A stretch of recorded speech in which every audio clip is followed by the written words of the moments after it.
and welcome to episode number 3 of the Adam and Rob Show, the Adam and Rob podcast, the Adam Mccallister and Rob Meyer Show. Rob, it is opening day, and before we get into today's information, did you know on this date in 1421, in what is now Barcelona, Spain, the very first buyer agency agreement was signed for a buyer buying a piece of property? Okay, I thought you were going to go somewhere off in the wild with this. So yes, I did not know that, but thank you. Yes, I thought you were going to say some kid somewhere threw a rock in a well or something. Like I wasn't sure exactly what to expect you to say. All right, that may have been 100% completely made up, but I thought it would be timely for today's topic, which is going to be talking about buyers. So this is a buyer episode. Yes, and as you can tell, I am a Yankees fan. Yeah, I thought maybe the new ownership group of the O's had called you in, and you were leaving your house to head to Camden Yards to go pitch relief.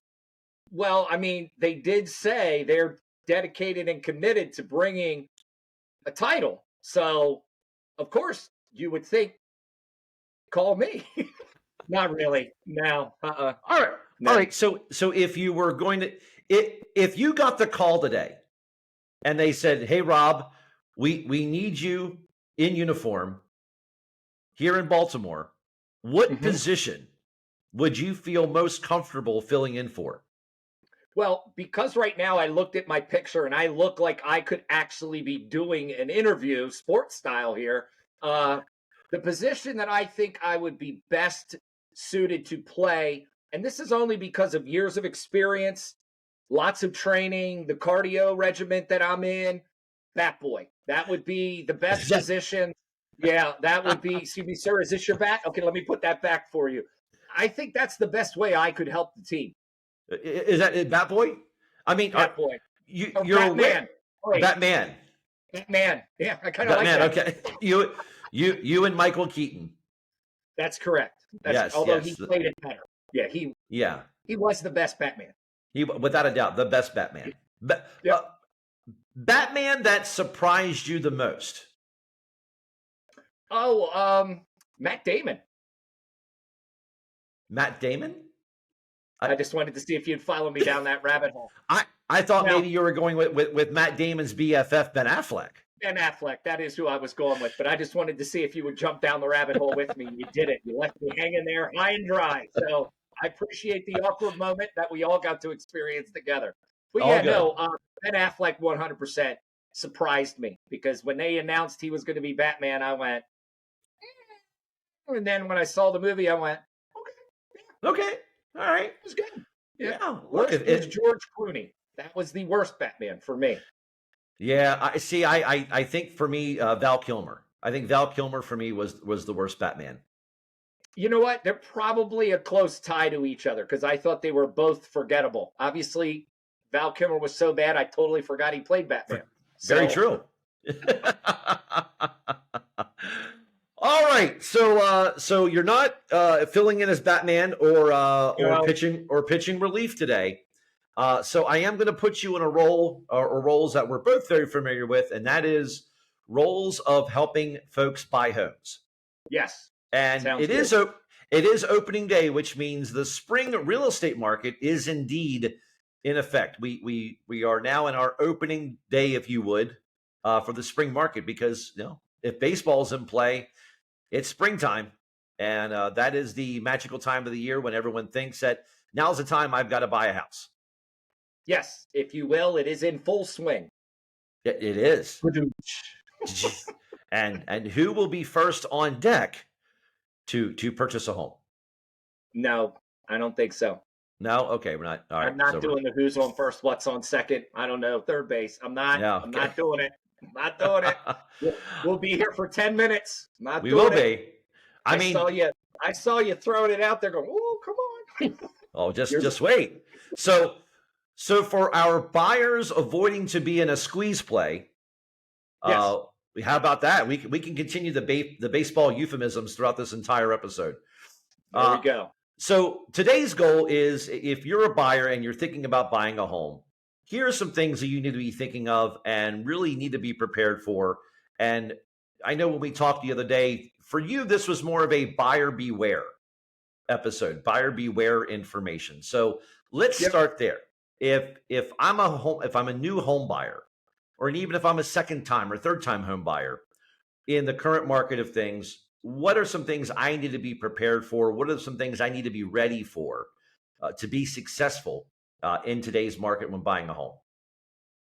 Well, I think the most important thing that some buyers overlook is getting that pre-approval or pre-qualification from a lender.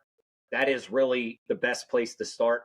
You're not helping yourself by getting out there looking at houses first and then trying to do the money side of it for many, many reasons. So that would be the first thing. The second thing that would be my buyer beware is beware of the buyer agency contracts. Not so much the contract, but the length of contract. Um, you just meet somebody and they're shoving a contract in front of you that says, hey, we're going to work together for the next year. You should be a little bit cautious about that. Is this going to be the right person? Is this person looking out for your best interest? You just met them. So there's nothing wrong for you as a buyer to say, I'm not willing to do a year. I know you want to take me out to see these couple houses and we're going to go see them tomorrow. So why don't we do a 24-hour or a 48-hour one to start? Let's get out and look at some houses together, and we can always make it longer. We can always add to it, but you can't take away. So that would be one of my big buyer bewares for today as well. All right. So let's start there. Mhm. Because we're going to spend some time talking about the importance and the reasons why Yep. getting your mortgage pre-approval first is very, very important. So before we get to that, let's discuss the buyer agency form. So let briefly, Yes. why do we have a buyer agency agreement, and why is it important for buyers to be prepared for those? Well, it does a couple of things. One, you're entering into a relationship with an agent who's supposed to be looking out for your best interest. So when you sign that contract, kind of think of it like up to that point, you're dating, you're able to see whoever you want to see. But once you sign that buyer agency contract, you put a ring on it. And the only way you can get that ring off is if you sign some papers. And if anybody's been through a divorce, then you'll realize that not all of them are amicable and not every party is willing to let the other party walk away. So just because you may decide the relationship isn't working doesn't mean that agent is going to release you from that contract. So length of time is extremely important. Go short in the beginning and you can always extend it out. So that's one. Two, confidentiality, which to me is one of the most important things. Because up to this point, any agent you talk to, you're talking to them as a consumer. There's nothing in writing that says your conversations are confidential. The buyer agency contract establishes that confidentiality. So the things you and I talk about are between you and I, unless you give me permission to share. And then the third thing on there is commission. It establishes how I, as an agent, will be paid when we get to the finish line. So if I perform and I do my job, this is what you're going to owe me when we get to the end. Got it. So that really kind of breaks down the main pieces of a buyer agency agreement, and what's important for it, A, to be in there, and two, what you're going to be on the lookout for when you're presented that form. And obviously there's a bigger discussion to be had with what's going on with the proposed NAR settlement and lawsuit, which we're not going to address in this episode because, let's just face it, Yep. it's not settled. So It's a therefore, proposal.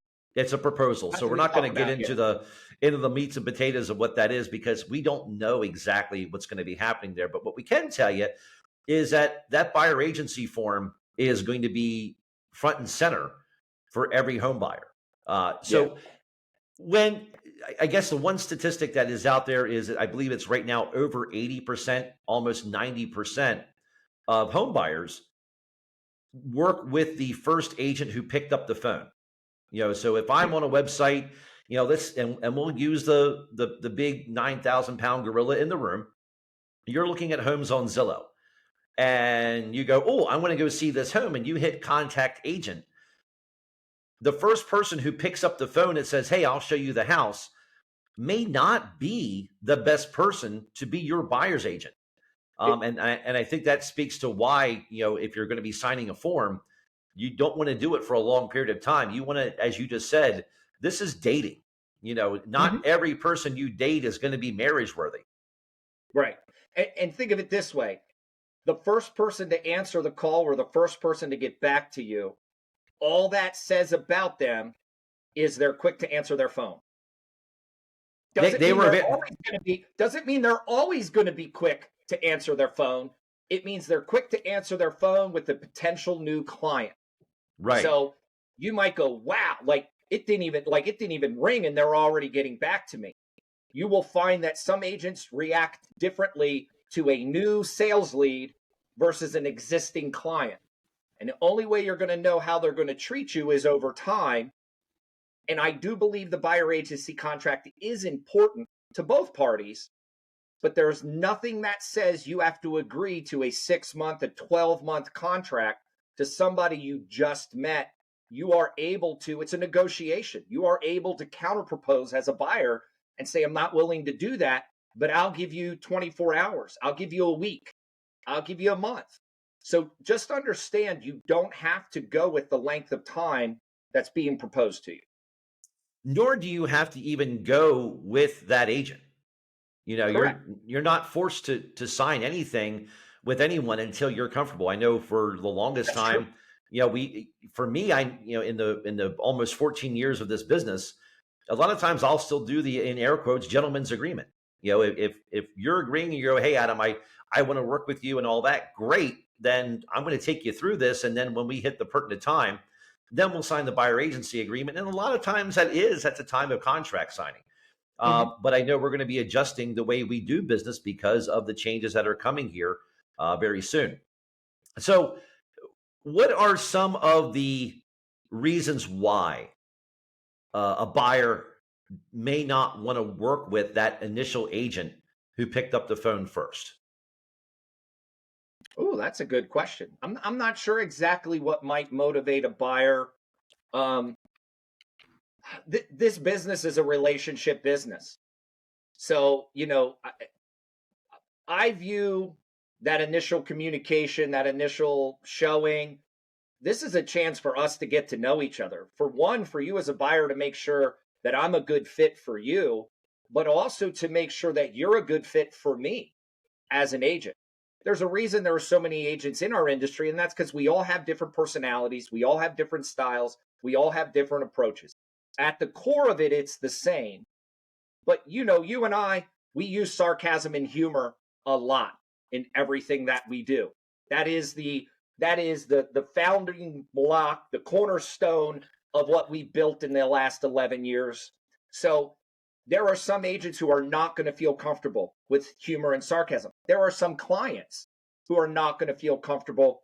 And that's why in the beginning, when you're doing these short-term buyer agency agreements, it gives you the chance to get to know the person you're working with. If you're super serious all the time, then I might not be, or you might not be the right fit for that person. And that's okay. There's nothing Yeah. wrong with it. You know? So um, that might be one of the reasons. I mean, what are you thinking might be some of the reasons that buyers might not want to So make I that think commitment? I think whether you're a buyer or you're a seller, I think the general public has this misconception that, well, you got a real estate license, so therefore they're all the same. Mm, mm-hmm. Like there's that, well, you got your license, you're an agent, you're a realtor. Uh, you guys are a dime a dozen. It doesn't really matter who I use. It's going to be the same experience all the way through. And I don't think that mentality couldn't be further from the truth. Yeah, I mean, I one of the statistics, I'm not going to get the number exactly right, but I think it's around 75, 76% of most people who get their real estate license get out of the business in the first year. And while they're in their business for the first year, they might do 2 to 3 transactions. That's a lot of people coming in and out of this industry. So knowing what experience they have, knowing what value they bring to the table is extremely important. And speed to answer a lead call is not necessarily something that should be, it's important, but that shouldn't be the top of your list. What experience do you have? What value do you bring to the table? How are you going to help me and my family accomplish what we're looking to accomplish, those things should be asked. And I'll be honest, in 20 years of doing this, it's very rare that anyone asks you, how long have you been doing this? What value do you bring? How are you going? But you would think that would be one of the first questions asked, but rarely ever is it asked. Yeah, and I think something you talked about a few moments ago is at the heart of a great agent. You know, whether you use Rob, me, one of the agents on our team, or somebody completely different, I think one of the biggest things about our industry is it is so relationship driven. And the reason why is because it's not the easy transactions. It's not the, hey, you're, I can't even use a cash transaction because even cash transactions can get hair on them from time to time. But the reason why we're so relationship driven is because there's problems that happen. And how good of a problem solver is the agent you're working with? Can they Yep. guide you through not when things go easy? We all can do that. But when problems arise, how are they going to react? Do they not react? Do they overreact? Or do they get the job done? You know, I always tell clients that, look, there's going to be speed bumps throughout the transaction. What we're looking to avoid are brick walls. Um, but even so, there are times throughout the home purchasing process that that house and that transaction may need to die.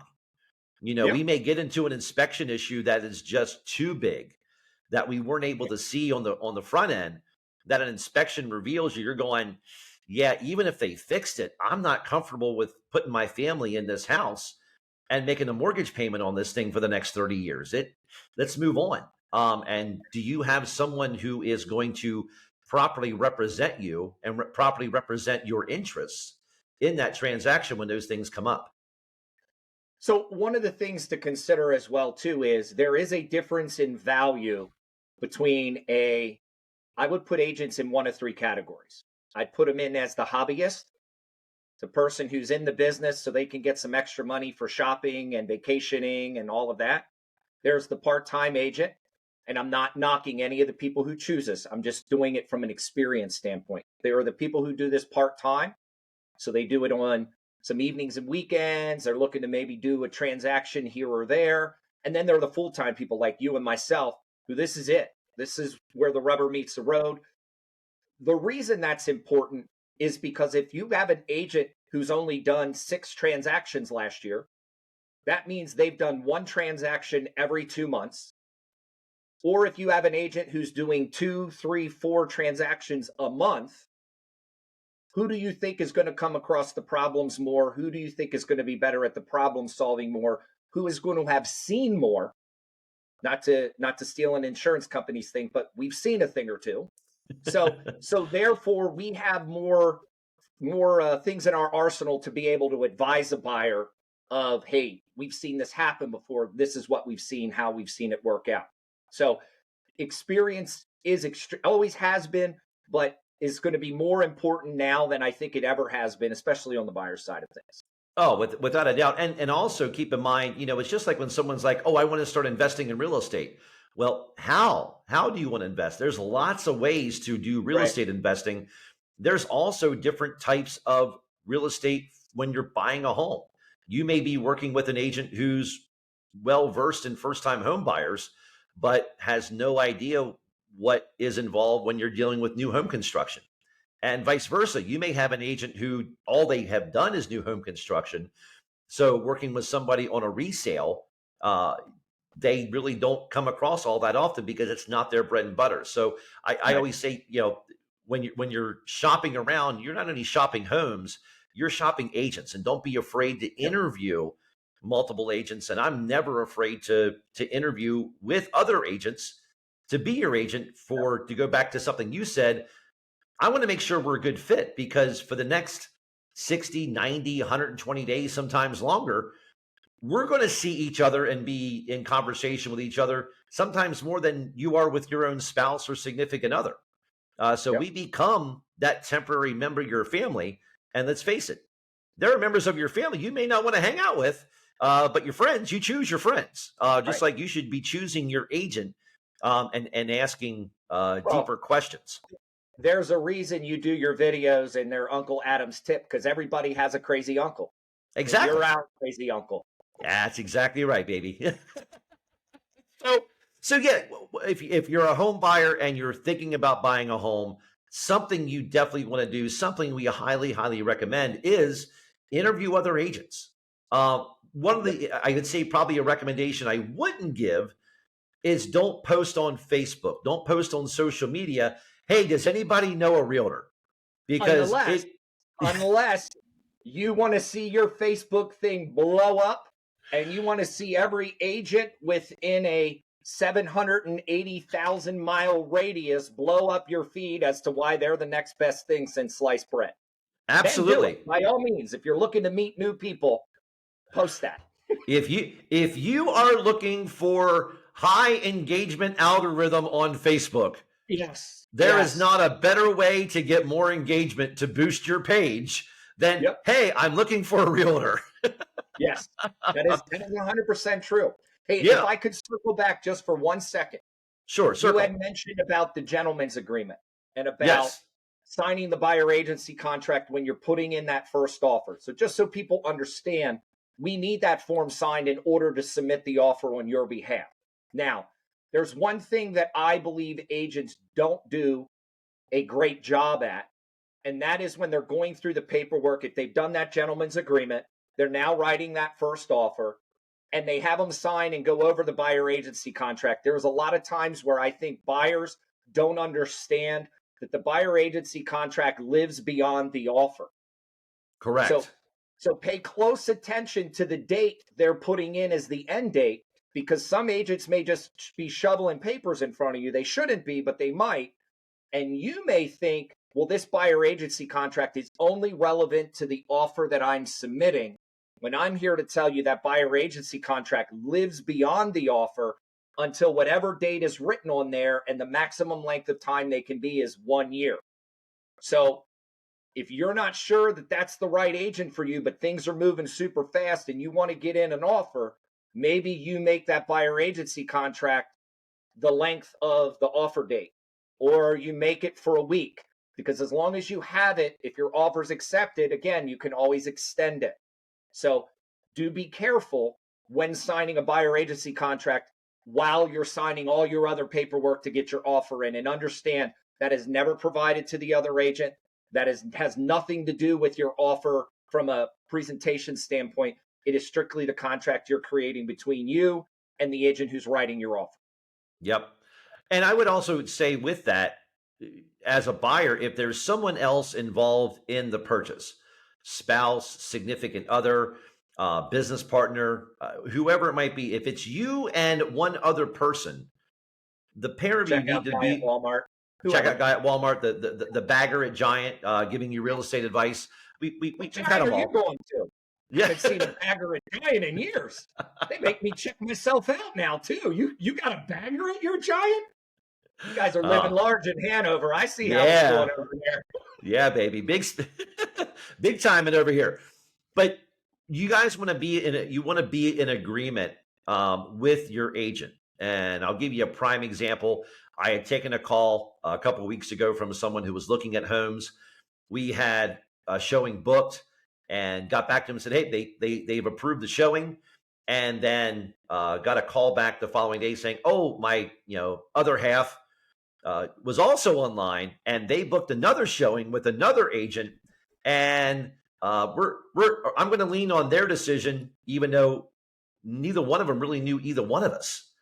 Right. So again, don't be so quick to automatically sign up the first person that picked up the phone or booked that showing. It's nothing. There's nothing wrong with going on that showing with that agent, seeing if they're a good match, asking some good questions, and we can always provide some really good questions to ask. And I think you may have gotten an idea of some of what those questions would be, especially in relation to experience. How long have you been doing this? What types of homes do you specialize in? Um, are you a first-time home buyer specialist, a second? What is your area of expertise, and who's in your network? Who's in your network that you trust to help us get to the finish line? I would add in a question that does come up from time to time, which is an odd question. that I would encourage everybody that might listen to this to lose from their vocabulary is, where is your office located? Mm, This is 2024. Where their office is located is 100% irrelevant. Has right. nothing to do whether or not they know the area geographically where you're looking to buy. What's important is, what is your geographic footprint? What areas are you in, day out, that you know the landscape of what's happening? But where an office is located, that's a very 1995 question, 85 question to ask, because we're all mobile now for the most part. We work out of our car, we work out of coffee shops, we meet in people's homes. We are extremely mobile now with technology. So again, that to me would not be as relevant of a question as, like you mentioned, what's your experience? How well do you know the market? What's going on in this area, etc. Those would be the questions I would try to stay focused on, not so much where an office location is. Yeah. Yeah. Somebody asked me where my office is, and I'm like, you see my truck? Yeah. That's my office. If wherever I'm mobile and can pick up Wi-Fi, that's where I'm working from. Yeah, if And I get asked the question, I say my office is right here. This is yeah, wherever it goes, that's where my office is. So yes, yeah, very, very much so. Yeah, so that is a yeah. So locate as long as they're familiar with the area, because correct. you and I will both get clients that will look in different areas. I'll give you a great example. I have a client right now who wants to look at a home in Pottsville, which is 2 hours north of our base, and I'm like, can I get you into the house? Can I get you through the transaction? Yes, but I don't know the area well enough that Right. I'm comfortable with being that person to get you through, because I want to have some experience in that area. That way, if you need resources or if you need something or you're looking for something a little bit more in depth, I can't be as useful to you as I can for our home base here in South Central Right. PA. So York, Gettysburg, Cumberland, Mechanicsburg, Harrisburg, Hershey, Lancaster, we've got you covered. But yep. really anything beyond that, I get a little uneasy because of the unfamiliarity of the area. And Lancaster is not the same as York. York is not the same as Hanover. Hanover is not the same as Gettysburg, but we know the Well, uniqueness that makes even those areas what the they York are. side of Hanover and the Adams County side of Hanover may not necessarily be the same. Right. Yes. Very, very much so. Yeah. Even pockets of York County are not the same as other pockets of Other York pockets of County. York County. Yeah, yeah, So yeah. So I think the key to it, and you are right, because we have a lot of agents that will come into this area from 2-3 hours away, and they can't open the lock boxes to get the key out of the door. Sometimes I don't believe they're honest to their clients in telling them, hey, I didn't want to pay $20 to have access to their system, so I couldn't get you in. Instead, it's, well, the listing agent and the seller wouldn't let us get into the house. So just understand that in different areas, there are different tools. Think of it like a contractor or a carpenter. There are different tools you need to work different areas. Not to belabor it, but just very quickly. There's a secure lockbox system that York and Adams County use called SentryLock. There's a lockbox system that Lancaster and Harrisburg use called Supra. Two different systems, two different companies, two different ways to access from your phone. Very secure system. Best way you should go if you're selling your house. But if I need to show a home in that Mechanicsburg area, I am paying about $20 a month to be able to access all those lockboxes. So if I have a client that says, hey, I want to see a property in Mechanicsburg, let's do it. I can set up the showing. I know the area. I can open the box and get the key and open the door. We're not going to show up to the house and I'm scrambling at the door trying to figure out and get a hold of the listing agent because I know I don't have access to it. I'm not telling you I don't have access to it, but I'm scrambling. And then if I can't get you in, I'm just going to be like, the listing agent was difficult. The sellers didn't want to let us in. Instead of being responsible and saying, you know what, I didn't want to have the tools I needed to do the job properly. And I always equate it to a contractor showing up to your house saying, hey, can I borrow your hammer and your saw? No comment on the saw there, Adam. And your ladder so I can complete this remodel for you because, you know what, I didn't want to go buy a hammer or a saw.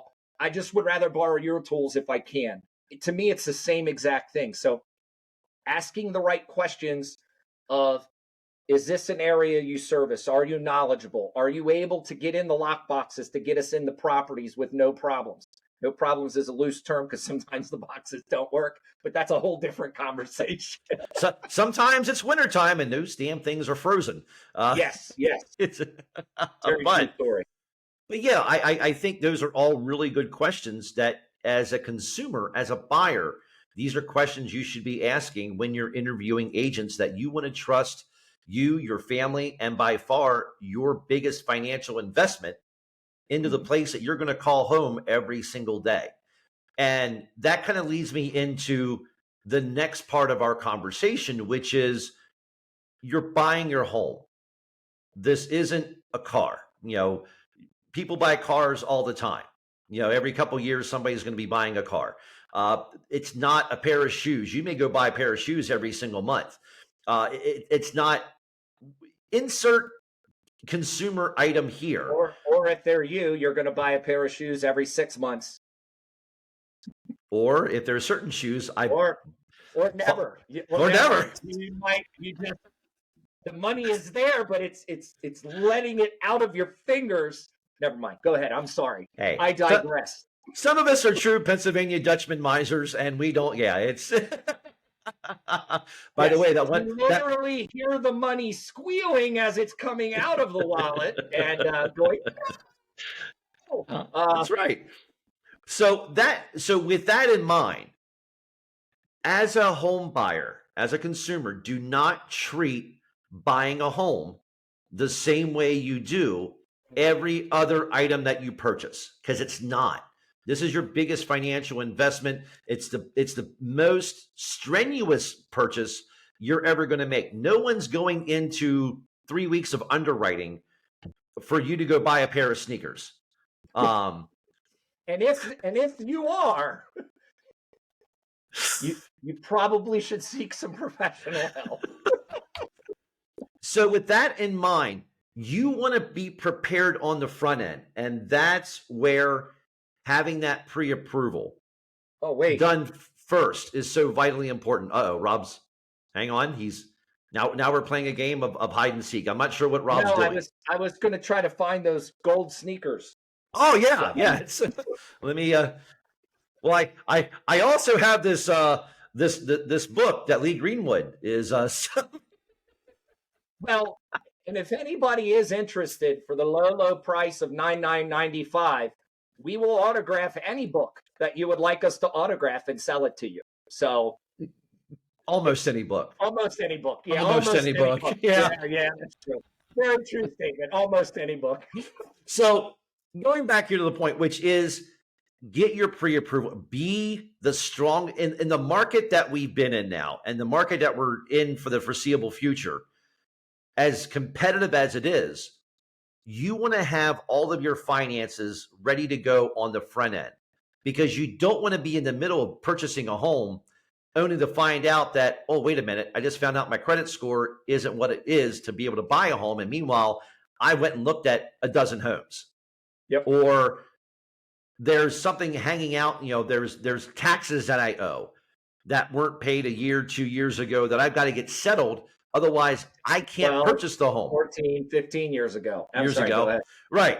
Or there's something in your financial history, because trust us, everything that has your name and a dollar sign attached to it in the process of buying a home will be found out, whether you like it or not. It's part of the underwriting process. And when you're borrowing money from a financial institution, whether it's the government or a regular bank, depending on the type of loan you're using, they're going to make sure that everything that you have is creditworthy enough that they are comfortable lending you the money.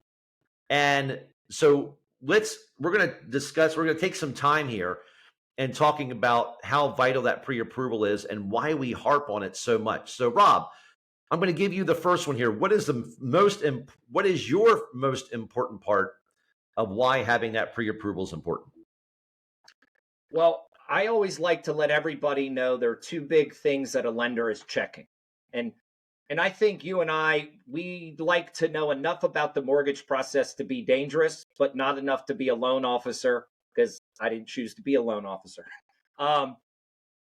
I let everyone know credit score and income to debt. And I always explain it to them. Your credit score determines the loan product you're eligible for and your interest rate. And income to debt is how much money do you make every month and how much goes right back out the door for your bills. That's how they determine how much money or how much house they will let you buy. So knowing those before you start looking is extremely important. So that would be the first thing that I'm normally, or the main emphasis why I'm telling everybody getting that sooner rather than later is important. Yep. I'm going to hit my number one is time and courtesy. So when you are looking at homes, yes, every now and then you're going to find a house in the market that you're interested in that's vacant. No one's living there, but it's a house in the market. However, many times, and most of the time, there's still someone living there. There may be family living there. There may be a family that has pets that's living in that home. So when you're calling for a showing, they have to round up everybody in the house, including the dog or the pet, and leave the house for an undetermined amount of time. Mm-hmm. And if you're not pre-approved and you don't have the ability to purchase the home, you've just now completely and very literally inconvenienced that entire family and the dog or pet from leaving the house for a reason they really didn't have to. So their time and inconvenience.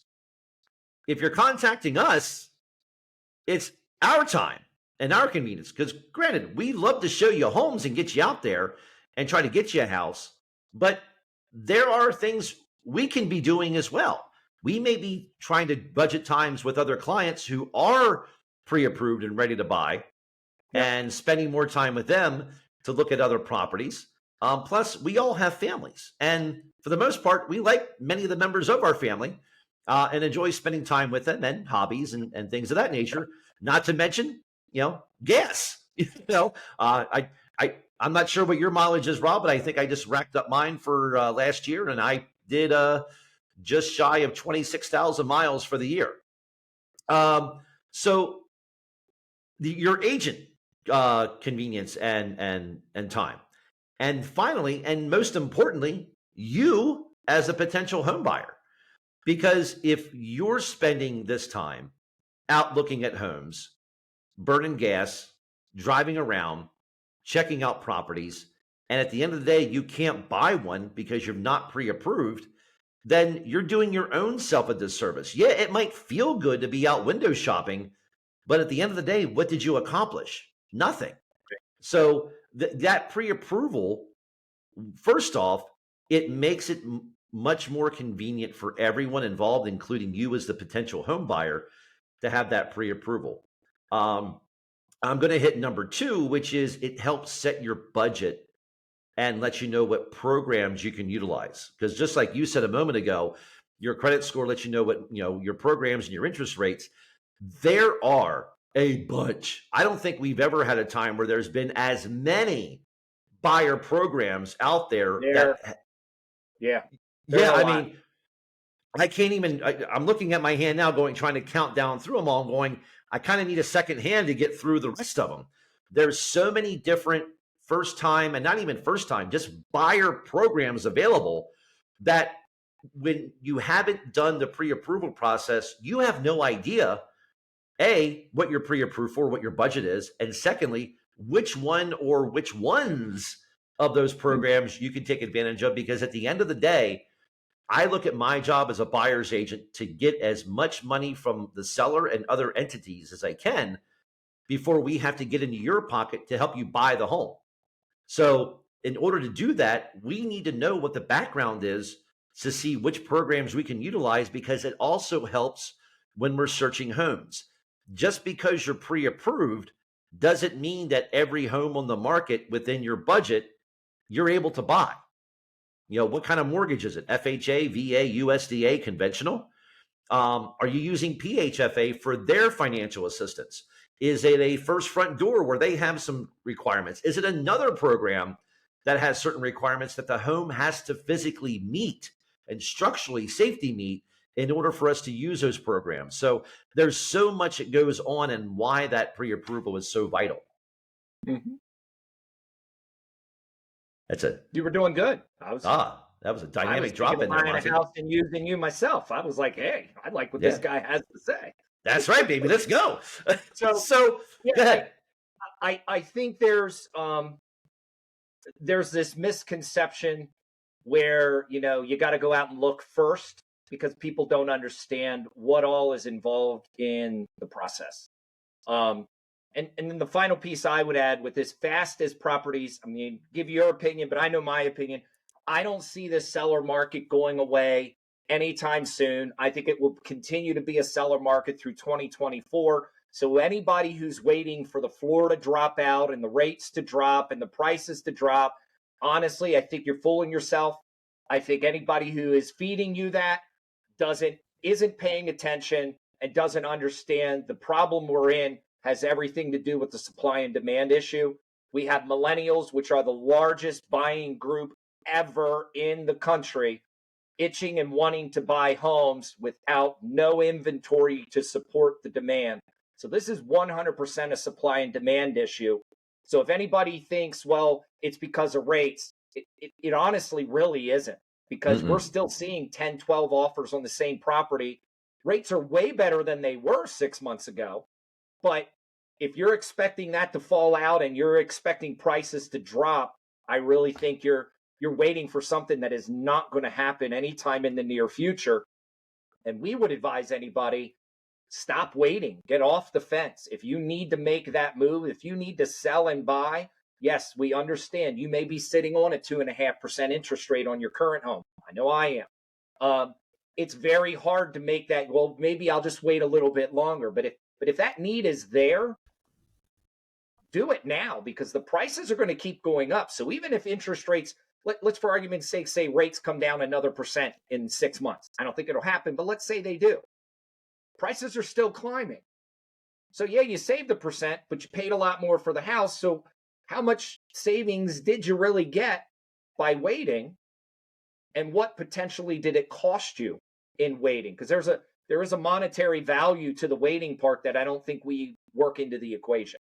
I You know, 100% agree. No, and the other thing, and I had this conversation with a new buyer just last week, and that is when you buy a home, you're not locked into that rate forever. You're locked into that rate for as long as you choose to be, because when yeah, rates go down, and rates will fluctuate, they always do. They've never stayed the same forever.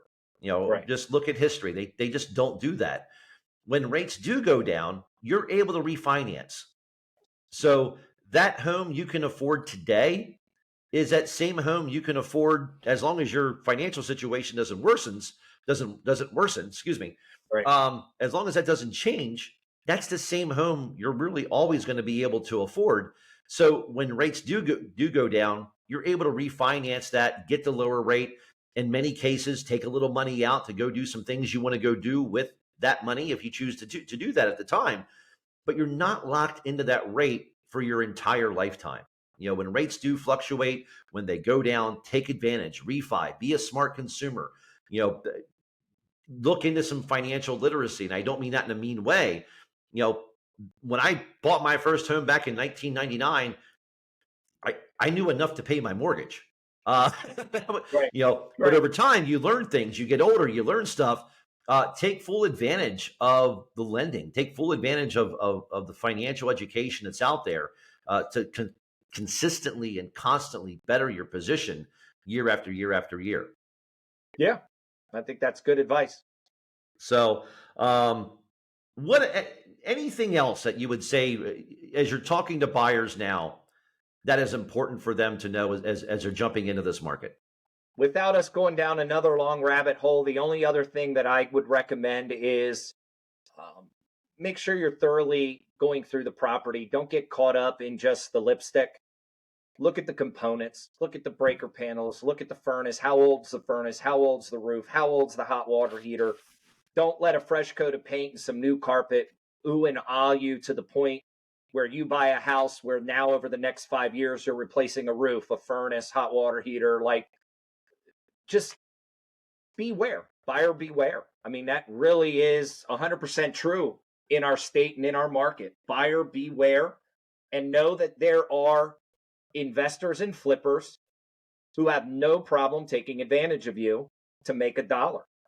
Absolutely. I mean, that's the honest truth. I don't know if other realtors would publicly state that or not, because a lot of them get a lot of business from investors. But the reality is, not every investor, just like not every agent is the same, not every investor is the same.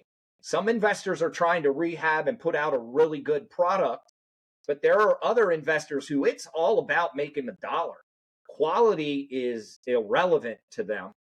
And if you're not paying attention, you could buy what I'll call a flipper's DIY. and I only say that is because they're not professional enough to call them a contractor. They're a flipper doing DIY stuff. And you're going to be stuck with their DIY project. So just make sure you're really checking out these properties before you decide to waive inspections, which I would never recommend you do. But I am seeing people do that, and it's a scary thought to me that they could end up buying a headache instead of a dream.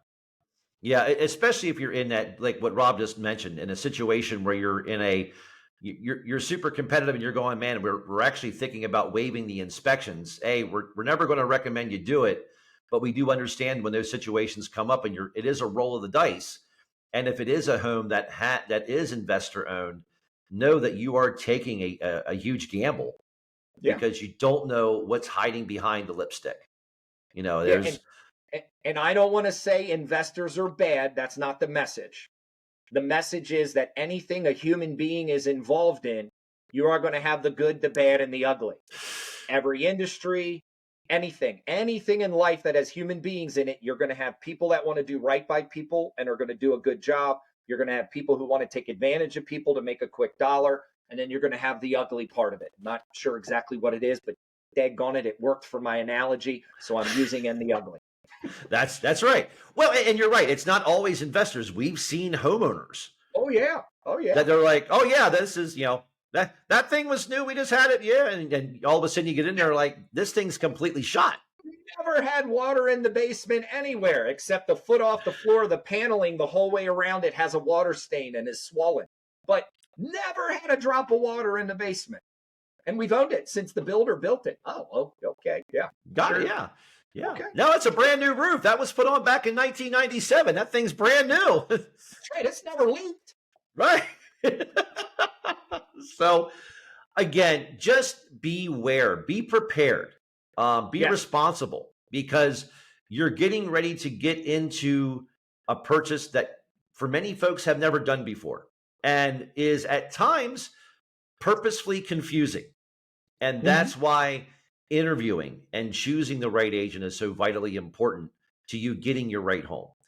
It's also why getting pre-approved. And one extra caveat asterisk to that, here's my tip of the week, which is when you are getting pre-approved, contact a local lender in that area, because all of the buyer programs that we alluded to earlier, not every lender is aware of those. Many of those are state programs here in Pennsylvania. Or in the state for which you reside. The national lenders that advertise on, major sporting events or only online, they're not privy to these programs, but your local lenders are, because there are certain certifications and certain metrics they have to hit in order to offer those programs. So that's why choosing a local lender is so vitally important to your pre-approval, on top of having it done in the first place. Yeah, for me, my tip would be, don't let the process move so fast that you're making mistakes. Yeah. And what I mean by that is, be mentally prepare yourself and be okay with losing a house or two. Don't be so caught up in the auction fever that you're throwing yourself under the bus to get the win, because it may not be a win you really wanted once the emotion of this all wears off and reality sets in. So don't be afraid to slow it down for yourself a little bit, because this market is moving fast.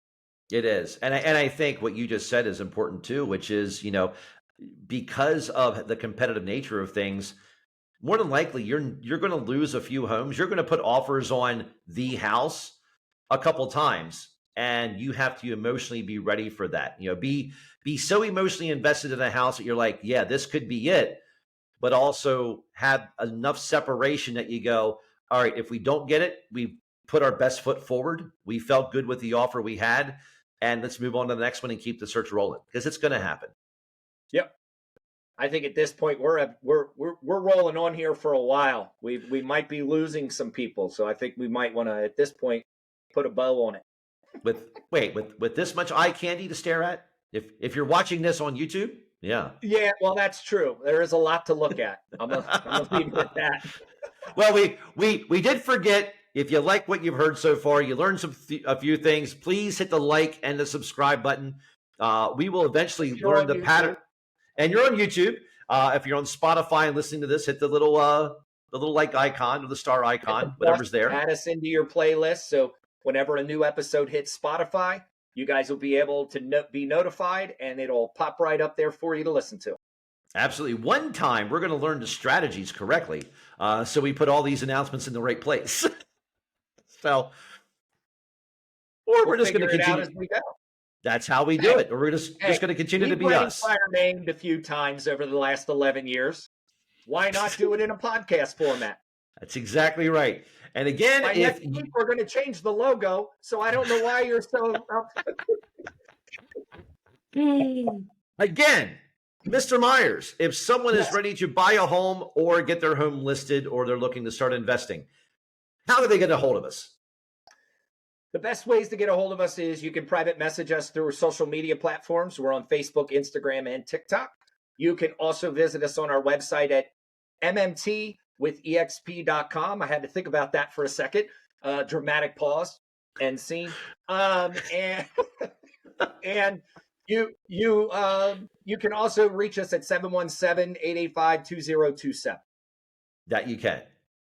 So with that, have a great week. Thank you for tuning in. Mr. Myers, thank you, and good luck at Camden Yards today as you fill in for the Bat Boy. I'm going to start stretching in case I get the call. I might have to go in. Can I steal O'Day's chant if they call me in?